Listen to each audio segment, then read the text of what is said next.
नमस्कार दोस्तों। आज के वीडियो में हम जानेंगे कि कौन सी ऐसी 3 महिलाएं हैं जिन्हें किसी भी महीने में पड़ने वाली एकादशी का व्रत नहीं रखना चाहिए। उससे उन्हें बहुत ज्यादा पाप लगता है। कम से कम ऐसा पाप किसी स्त्री को नहीं करना चाहिए। आइए जानते हैं एकादशी के व्रत में कौन कौन सी सावधानी बरतनी चाहिए। दोस्तों, वीडियो शुरू करने से पहले आपसे एक अनुरोध है। अगर आप लोगों ने चैनल को सब्सक्राइब नहीं किया है तो चैनल को सब्सक्राइब कर दीजिए ताकि श्रीहरि और माता लक्ष्मी आपके साथ सदैव बनी रहे। हमें आशा है कि श्रीहरि आपके सभी मनोकामनाएं अवश्य पूरा करेंगे। चलिए वीडियो की ओर बढ़ते हैं। एकादशी, जो कि श्रीहरि का दिन माना गया है, और यह भी कहा जाता है कि देवी देवताओं के जो व्रत होते हैं उन्हें आप करो या मत करो, यह आपकी मर्जी है। इसमें कोई पाप नहीं लगेगा। लेकिन अगर एकादशी के व्रत को ना किया जाए तो बहुत बड़ा, क्योंकि इस दिन अन्न में कलयुग का निवास होता है। जो व्यक्ति इस व्रत को पूरी श्रद्धा से पूरा कर लेता है और सही तरीके से, तो भगवान श्रीहरि उसके सारे दुखों को खुद दूर कर देते हैं।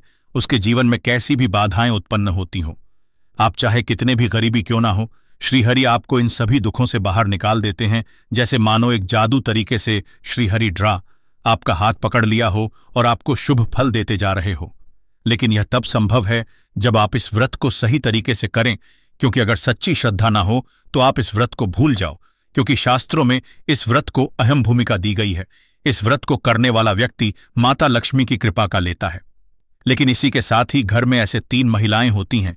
चीज एकादशी का व्रत गलती से भी नहीं रखना चाहिए, अन्यथा श्रीहरि क्रोधित हो जाती है और माता लक्ष्मी रुष्ट हो जाती है। और अगर आप इस चैनल के सब्सक्राइबर हैं तब तो आप यह वीडियो देखकर और गलतियों के सुधार कर सकते हैं, अन्यथा ऐसी गलती करने वालों को नर्क में भी जगह नहीं मिलती है। दोस्तों, हम एकादशी पर किए जाने वाले विशेष उपाय बताएंगे जिससे आपकी आर्थिक स्थिति में भी सुधार होगी, जिसके कारण माता लक्ष्मी दोनों हाथों से आपके जीवन में धान की वर्षा करेगी। यह उपाय एकादशी के दिन ही करना होता है। पहले जानते हैं कुछ खास बातें। दोस्तों, यह व्रत किसने रखना चाहिए, यह सबसे पहले जानते हैं। नंबर 1, क्या तलाकशुदा औरत एकादशी का व्रत रख सकती है? तो दोस्तों, यह व्रत सच्ची श्रद्धा और भक्ति भाव से किया जाता है।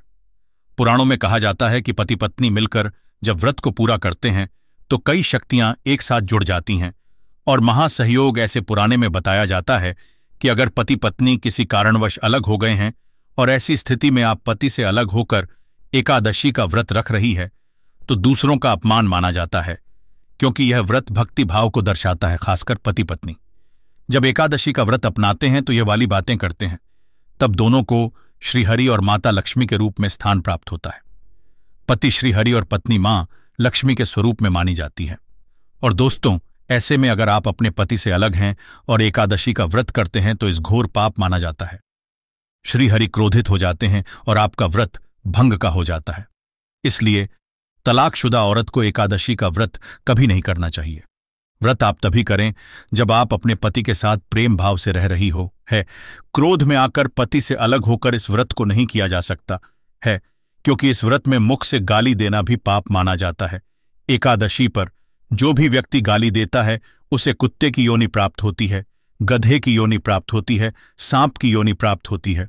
दोस्तों देखो, एक होता है प्रश्न मन, यानी मन से आप दोनों ने एकादशी का व्रत किया तो बहुत ही शुभ कार्य माना जाता है। एक होता है क्रोध में। जब दोनों पति पत्नी अलग हो जाते हैं तब व्रत रखना अलग बात होती है, उसे शुभ नहीं माना जाता है। आपको ऐसे व्रत रखने पर श्रीहरि क्रोधित हो जाते हैं। दोनों पति पत्नी को प्रसन्न होना आवश्यक है, दोनों का खुशहाल होना आवश्यक है। मान लीजिए पत्नी घर पर अकेली है, यदि पति बाहर हो तब ऐसी स्थिति में पत्नी को एकादशी का व्रत अवश्य रखना चाहिए। ऐसा व्रत भी मान्यतापूर्वक स्थिति में होता है। दोस्तों, नंबर 2, क्या मासिक धर्म में एकादशी का व्रत कर सकते हैं? देखो, वैदिक रीति रिवाज के अनुसार मासिक धर्म के दिनों में औरतों को धार्मिक कार्यों से दूर रहना चाहिए। इन दिनों में महिलाओं को मंदिर जाने की भी इजाजत नहीं होती है। साथ ही साथ पूजा पाठ का सामान और मूर्ति को हाथ लगाना भी अशुभ कहा गया है। तो हाँ दोस्तों, मासिक धर्म के समय महिलाओं को पूजा पाठ करने से मना तो किया गया है, लेकिन अगर व्रत के बीच किसी महिला को मासिक धर्म आ जाए तो व्रत तोड़ने की कोई आवश्यकता नहीं है। आप बाकियों से दूरी बनाकर सभी ने नियमों का पालन करें। पूजा पाठ से दूरी बनाकर अन्य नियमों का ठीक वैसे ही पालन करें जैसे कि हर दिनों में करती है। ऐसे में आप पूजा पाठ किसी दूसरे से कर सकते हैं। इससे भी आपको व्रत का उतना ही फल मिलेगा जो शास्त्रों में बताया जाता है, क्योंकि यह प्राकृतिक का चक्र है। इसमें इंसान का कोई हाथ नहीं होता और ना ही इसमें कुछ गलत है। किसी भी कार्य या ईश्वर के प्रति आस्था इंसान के मन और विचारों से जुड़ा हुआ है। शरीर तो सिर्फ एक जरिया है। इसलिए पूरी मां और श्रद्धा से महामारी के दिनों में भी आप अपनी परंपराओं को बरकरार रखकर सभी नियम और कानून का पालन कर सकती हैं।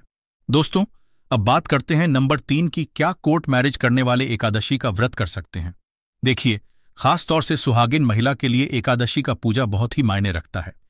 एकादशी का व्रत पूर्ण रूप से करने से वैवाहिक जीवन, उच्च संतान की पूर्ति, धन दौलत, मोक्ष प्राप्ति सब हासिल हो जाता है और पति पत्नी को 7 जन्मों तक का साथ भी मिल जाता है। लेकिन क्या आप जानते हैं, अगर आपने हिंदू रीति रिवाज के साथ साथ फेरे नहीं लिए हैं तो आप पवित्र एकादशी का व्रत भूलकर भी नहीं रख सकती। इसकी कथा सुना भी आपके लिए पाप के समान होता है। इस अवस्था में आप एकादशी का व्रत कभी भी नहीं करें।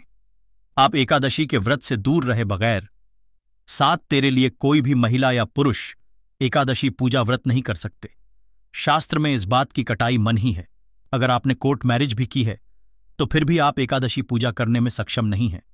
पहले आप 7 फेरे ले ले, तभी आप एकादशी की पूजा या व्रत करने योग्य है। 7 फेरे लेने के बाद आप किसी भी धार्मिक कार्य में शामिल भी हो सकते हैं। आप करवा चौथ का व्रत भी कर सकते हैं दोस्तों। और अगर आप शास्त्रों के विरुद्ध ऐसा करते हैं तो घोर पाप लगता है। तो दोस्तों, ये थे बहुत 3 औरतें जिन्हें एकादश का व्रत भूलकर भी नहीं करना चाहिए, अन्यथा श्री हरि और माता लक्ष्मी क्रोधित हो जाते हैं और काफी परेशानियां होने लग जाती हैं। तो दोस्तों, आज की वीडियो में बस इतना ही। आप लोगों को यह वीडियो कैसा लगा? अगर कुछ नया जन मिला है तो वीडियो को लाइक जरूर कर देना और चैनल को सब्सक्राइब भी कर देना और कमेंट बॉक्स में श्री हरि जय माता लक्ष्मी भी लिख देना। हम आपसे मिलेंगे ऐसे ही किसी अन्य वीडियो में आपको कुछ और पौराणिक इंटरेस्टिंग बातें बताते हुए। तब तक आप अपना ख्याल रखिए और प्रकाशित जिंदगी के साथ बने रहें। दोस्तों सुनिए, एकादशी का व्रत कोई भी कर सकता है। जिसकी भी उम्र 8 साल से ऊपर है वो कोई भी एकादशी का व्रत कर सकता है, बस बताए कुछ नियमों का पालन करके।